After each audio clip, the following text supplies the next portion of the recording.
Hi friends, November 4 നടക്കുന്ന surveyor grade 2-ന്റെയും ട്രേഡ്സ്മാൻ്റെയും syllabus based ആയിട്ടുള്ള ക്ലാസ്സാണ് നമ്മളിന്ന് സ്റ്റാർട്ട് ചെയ്യുന്നത്. ഫസ്റ്റ് നമ്മൾ പഠിക്കാൻ പോകുന്നത് വർക്ക്ഷോപ്പ് കാൽക്കുലേഷൻ ആൻഡ് സയൻസിലെ യൂണിറ്റ്സ് എന്ന ടോപ്പിക്കാണ്. ഇപ്പോൾ ചാനൽ ഇതുവരെ സബ്സ്ക്രൈബ് ചെയ്യാത്തവരുണ്ടെങ്കിൽ ചാനലൊന്ന് സബ്സ്ക്രൈബ് ചെയ്യാം. ഇന്ന് നമ്മൾ ഫസ്റ്റ് നോക്കാൻ പോകുന്നത് സ്റ്റാൻഡേർഡ് സിസ്റ്റം ഓഫ് യൂണിറ്റ്സ് ആണ്. അതിൽ ഫസ്റ്റ് വൺ എന്ന് പറയുന്നത് CGS സിസ്റ്റം ആണ്. CGS സിസ്റ്റം എന്ന് പറയുന്നത് സെന്റിമീറ്റർ ഗ്രാം സെക്കൻഡ് സിസ്റ്റം ആണ്. അതിന്റെ ഫണ്ടമെന്റൽ യൂണിറ്റ്സ് എന്ന് പറയുന്നത് സെന്റിമീറ്റർ ഗ്രാമും സെക്കൻഡ്സും ആയിരിക്കും. നെക്സ്റ്റ് വൺ എന്ന് പറയുന്നത് FPS സിസ്റ്റം ആണ്. FPS സിസ്റ്റം എന്ന് പറയുന്നത് ഫുട്ട് പൗണ്ട് സെക്കൻഡ് സിസ്റ്റം ആണ്. അതിന്റെ ഫണ്ടമെന്റൽ യൂണിറ്റ്സ് എന്ന് പറയുന്നത് ഫുട്ടും പൗണ്ടും സെക്കൻഡ്സും ആയിരിക്കും. നെക്സ്റ്റ് വൺ എന്ന് പറയുന്നത് MKS സിസ്റ്റം ആണ്. MKS സിസ്റ്റം എന്ന് പറയുന്നത് മീറ്റർ കിലോഗ്രാം സെക്കൻഡ് സിസ്റ്റം ആണ്. അതിന്റെ ഫണ്ടമെന്റൽ യൂണിറ്റ്സ് എന്ന് പറയുന്നത് മീറ്ററും കിലോഗ്രാമും സെക്കൻഡ്സും ആയിരിക്കും. നെക്സ്റ്റ് വൺ എന്ന് പറയുന്നത് SI സിസ്റ്റം ആണ്. SI സിസ്റ്റം എന്ന് പറയുന്നത് ഇന്റർനാഷണൽ സിസ്റ്റം ഓഫ് യൂണിറ്റ്സ് ആണ് SI സിസ്റ്റം എന്ന് പറയുന്നത്. അതിന്റെ ഫണ്ടമെന്റൽ യൂണിറ്റ്സ് എന്ന് പറയുന്നത് മീറ്റർ കിലോഗ്രാം സെക്കൻഡ്സ് ആയിരിക്കും. ഇതിൽ നമ്മൾ മെയിൻ ആയിട്ട് നോക്കേണ്ടത് ഈ അബ്രിവിയേഷൻസിന്റെ ഒക്കെ ഫുൾ ഫോം നമ്മൾ കറക്റ്റ് ആയിട്ട് പഠിച്ചു വെക്കുക, കാരണം അത് എക്സാംസിന് മിക്കവാറും ചോദിക്കാറുണ്ട്. നെക്സ്റ്റ് നമ്മൾ നോക്കാൻ പോകുന്ന ക്ലാസിഫിക്കേഷൻ ഓഫ് യൂണിറ്റ്സ് ആണ്. ക്ലാസിഫിക്കേഷൻ ഓഫ് യൂണിറ്റ്സിൽ മെയിൻ ആയിട്ട് രണ്ട് ടൈപ്പ് ആണുള്ളത്. അതിൽ ഫസ്റ്റ് വൺ എന്ന് പറയുന്നത് ഫണ്ടമെന്റൽ യൂണിറ്റ്സ് ആണ്. ഫണ്ടമെന്റൽ യൂണിറ്റ്സ് എന്ന് പറയുന്നത് ബേസ് ആയിട്ടുള്ള യൂണിറ്റ്സിനെയാണ് നമ്മൾ ഫണ്ടമെന്റൽ യൂണിറ്റ്സ് എന്ന് പറയുന്നത്. അത് നമ്മൾ വേറൊരു യൂണിറ്റിൽ നിന്ന് ഡിറൈവ് ചെയ്ത് എടുക്കുന്ന യൂണിറ്റ്സ് അല്ല, അതിനെയാണ് നമ്മൾ ഫണ്ടമെന്റൽ യൂണിറ്റ്സ് എന്ന് പറയുന്നത്. അത് നമുക്ക് ഡയറക്റ്റ് ആയിട്ട് കിട്ടും. അതിന് എക്സാമ്പിൾ എന്ന് പറയുന്നത് മീറ്റർ, കിലോഗ്രാമും സെക്കൻഡ്സും ഒക്കെയാണ് അതിന് എക്സാമ്പിൾ എന്ന് പറയുന്നത്. നെക്സ്റ്റ് വൺ എന്ന് പറയുന്നത് ഡിറൈവ്ഡ് യൂണിറ്റ്സ് ആണ്. ഡിറൈവ്ഡ് യൂണിറ്റ്സ് എന്ന് പറയുന്നത് നമുക്ക് ഒരിക്കലും ഇൻഡിപെൻഡന്റ് ആയിട്ട് നമുക്ക് ഒരിക്കലും അതിനെ എക്സ്പ്ലെയിൻ ചെയ്യാൻ പറ്റില്ല. അത് നമ്മൾ വേറൊരു ക്വാണ്ടിറ്റിയിൽ നിന്ന് ഡിറൈവ് ചെയ്തെടുക്കുന്ന യൂണിറ്റ്സിനെയാണ് നമ്മൾ ഡിറൈവ്ഡ് യൂണിറ്റ്സ് എന്ന് പറയുന്നത്. അതിന് എക്സാമ്പിൾ പറയുകയാണെങ്കിൽ ഫോഴ്സ്, പ്രഷർ, ആക്സിലറേഷൻ ഒക്കെയാണ് ഡിറൈവ്ഡ് യൂണിറ്റ്സിന്റെ എക്സാമ്പിൾസ്. നെക്സ്റ്റ് നമ്മൾ നോക്കാൻ പോകുന്ന ഇമ്പോർട്ടൻ്റ് ആയിട്ടുള്ള കുറച്ച് ക്വാണ്ടിറ്റീസും അതിന്റെ SI യൂണിറ്റും CGS യൂണിറ്റും പിന്നെ അതിന്റെ യൂണിറ്റ് കൺവേർഷനുമാണ്. അതിൽ ഫസ്റ്റ് വൺ എന്ന് പറയുന്നത് ഡൈനാമിക് വിസ്കോസിറ്റി അല്ലെങ്കിൽ അബ്സൊല്യൂട്ട് വിസ്കോസിറ്റി. അതിനെ നമ്മൾ റിപ്രസെന്റ് ചെയ്യുന്ന μH ആണ്. അതിന്റെ SI യൂണിറ്റ് എന്ന് പറയുന്നത് പാസ്കൽ സെക്കൻഡ്സ് ആണ്. CGS യൂണിറ്റ് എന്ന് പറയുന്നത് പോയിസ് ആണ്. 1 പാസ്കൽ സെക്കൻഡ് എന്ന് പറയുന്നത് 10 പോയിസ് ആയിരിക്കും. നെക്സ്റ്റ് വൺ എന്ന് പറയുന്നത് കൈനമാറ്റിക് വിസ്കോസിറ്റി ആണ്. അതിന്റെ SI യൂണിറ്റ് എന്ന് പറയുന്നത് മീറ്റർ സ്ക്വയർ പെർ സെക്കൻഡ് ആണ്. CGS എന്ന് പറയുന്നത് സ്റ്റോക്സിലായിരിക്കും. ഇനി അതിന്റെ യൂണിറ്റ് കൺവേർഷൻ എന്ന് പറയുന്നത് 1 മീറ്റർ സ്ക്വയർ പെർ സെക്കൻഡ് എന്ന് പറയുന്നത് 10⁻⁴ സ്റ്റോക്സ് ആയിരിക്കും. ഇനി നെക്സ്റ്റ് വൺ എന്ന് പറയുന്നത് ഫോഴ്സ് ആണ്. അതിന്റെ SI യൂണിറ്റ് എന്ന് പറയുന്നത് ന്യൂട്ടൺ ആണ്. അതിന്റെ CGS യൂണിറ്റ് എന്ന് പറയുന്നത് ഡൈനിലായിരിക്കും. അതിന്റെ യൂണിറ്റ് കൺവേർഷൻ എന്ന് പറയുന്നത് 1 ന്യൂട്ടൺ എന്ന് പറയുന്നത് 10⁵ ഡൈൻസ് ആയിരിക്കും. നെക്സ്റ്റ് വൺ എന്ന് പറയുന്നത് വർക്കാണ്. വർക്കിന്റെ SI യൂണിറ്റ് എന്ന് പറയുന്നത് ജൂൾ ആയിരിക്കും. അതിന്റെ CGS യൂണിറ്റ് എന്ന് പറയുന്നത് എർഗ് ആയിരിക്കും. ഇനി അതിന്റെ യൂണിറ്റ് കൺവേർഷൻ എന്ന് പറയുന്നത് 1 ജൂൾ = 10⁻⁷ എർഗ്സ് ആയിരിക്കും. ഇതിലെ യൂണിറ്റ് കൺവേർഷൻസ് ഇത് ഇത്രയും കുറച്ച് ഇമ്പോർട്ടന്റ് ആണ്, അതുകൊണ്ട് നോട്ട് ചെയ്ത് വെച്ച് പഠിക്കുക. ഇതൊക്കെ തന്നെയാണ് മിക്കവാറും ഒക്കെ എക്സാംസിന് ചോദിക്കുന്നത്. നെക്സ്റ്റ് നമ്മൾ നോക്കാൻ പോകുന്നത് ഏരിയയുടെ കുറച്ച് ഇമ്പോർട്ടന്റ് ആയിട്ടുള്ള യൂണിറ്റ് കൺവേർഷൻസ് ആണ്.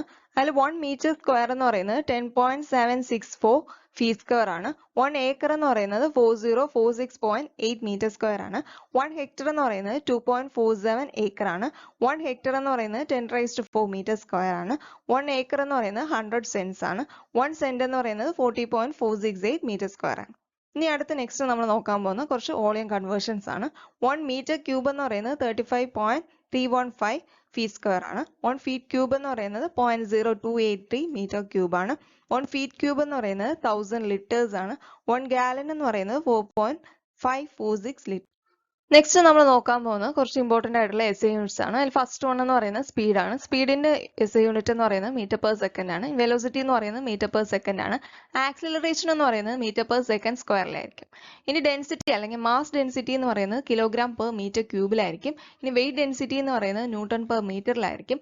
സ്പെസിഫിക് വോളിയം എന്ന് പറയുന്നത് മീറ്റർ ക്യൂബ് പെർ കിലോഗ്രാമിലായിരിക്കും. സർഫസ് ടെൻഷൻ എന്ന് പറയുന്നത് ന്യൂട്ടൺ പെർ മീറ്ററിലായിരിക്കും. പവർ എന്ന് പറയുന്നത് വാട്ടിലായിരിക്കും.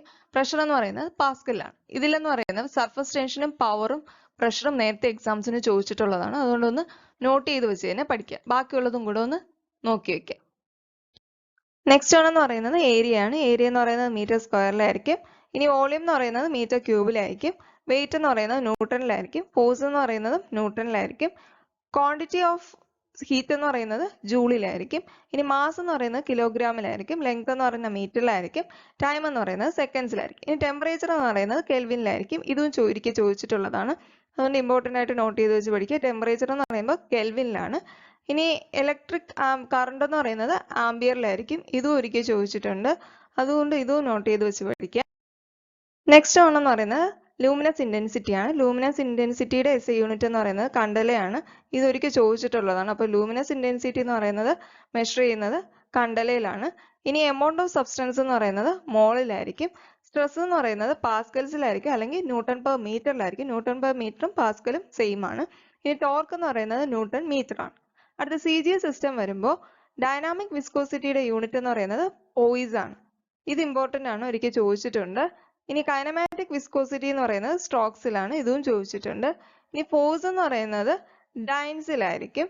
ഇനി അടുത്ത് വർക്ക് എന്ന് പറയുന്നത് എർഗിലായിരിക്കും. നെക്സ്റ്റ് എന്ന് പറയുന്നത് യൂണിറ്റ് കൺവേർഷൻ ആണ്. യൂണിറ്റ് കൺവേർഷൻസിൽ ടെറൈൻ എന്ന് പറയുന്നത് 10⁻12 ആയിരിക്കും. ജിഗ എന്ന് പറയുന്നത് 10⁻9 ആയിരിക്കും. മെഗ എന്ന് പറയുന്നത് 10⁻6 ആയിരിക്കും. കിലോ ആണെങ്കിൽ 10 ക്യൂബ് ആയിരിക്കും. ഹെക്ടോ ആണെങ്കിൽ 10 സ്ക്വയർ ആയിരിക്കും. ഡെക്ക ആണെങ്കിൽ 10 ആയിരിക്കും. ഡെസി ആണെങ്കിൽ 10⁻⁻1 ആയിരിക്കും. ഇനി സെന്റി ആണെന്നുണ്ടെങ്കിൽ 10⁻⁻2 ആയിരിക്കും. മില്ലി ആണെങ്കിൽ 10⁻⁻3. മൈക്രോ ആണെങ്കിൽ 10⁻⁻6 ആയിരിക്കും. നാനോ എന്ന് പറയുന്നത് 10⁻⁻9 ആയിരിക്കും. ഇനി പൈക്കോ എന്ന് പറയുന്നത് 10⁻⁻12 ആയിരിക്കും. നെക്സ്റ്റ് നമ്മൾ നോക്കാൻ പോകുന്ന കുറച്ച് യൂണിറ്റ് കൺവേർഷൻസ് ആണ്. അതിൽ ഫസ്റ്റ് വൺ എന്ന് പറയുന്നത് 1 ഹോഴ്സ് പവർ അല്ലെങ്കിൽ 1 HP എന്ന് പറയുന്നത് 735.5 വാട്ട്സ് ആയിരിക്കും. അത് MK സിസ്റ്റത്തിലാണ് 735.5 വാട്ട്സ് എന്ന് പറയുന്നത്. FPS സിസ്റ്റത്തിൽ പറയുകയാണെങ്കിൽ അത് 745.5 വാട്ട്സിലായിരിക്കും. ഇത് ഇമ്പോർട്ടൻ്റ് ആണ്, ഒന്ന് നോട്ട് ചെയ്ത് വെച്ച് തന്നെ പഠിക്കുക. നെക്സ്റ്റ് വൺ എന്ന് പറയുന്നത് 1 മൈൽ എന്ന് പറയുന്നത് 5280 ഫീറ്റ് ആയിരിക്കും. 1 നോട്ടിക്കൽ മൈൽ എന്ന് പറയുന്നത് 6080 ഫീറ്റ് ആയിരിക്കും. 1 ഇഞ്ച് എന്ന് പറയുന്നത് 2.54 സെന്റിമീറ്റർ ആയിരിക്കും. 1 മൈൽ എന്ന് പറയുന്നത് 1609 മീറ്ററിലായിരിക്കും. ഇനി 1 മൈൽ എന്ന് പറയുന്നത് 1760 യാർഡ് എന്നും പറയാം. ഇനി 1 ഫൂട്ട് എന്ന് പറയുന്നത് 12 ഇഞ്ച് ആയിരിക്കും. 1 ഫീറ്റ് എന്ന് പറയുന്നത് 12 ഇഞ്ച് ആയിരിക്കും. അപ്പോൾ ഞാൻ ഇമ്പോർട്ടൻ്റ് ആയിട്ടുള്ള ക്വസ്റ്റ്യൻസ് ഞാൻ കമ്മ്യൂണിറ്റിയിൽ ആഡ് ചെയ്യാം. പിന്നെ ബാക്കി പ്രീവിയസ് ഇയർ ക്വസ്റ്റ്യൻസ് എല്ലാം ഞാൻ മോക്ക് ടെസ്റ്റ് ആയിട്ട് ഇടാം. അപ്പോൾ ക്ലാസ് ഇഷ്ടമായെങ്കിൽ എല്ലാവരും ലൈക്ക് ചെയ്യുക, ഷെയർ ചെയ്യുക, സബ്സ്ക്രൈബ് ചെയ്യുക. Thank you.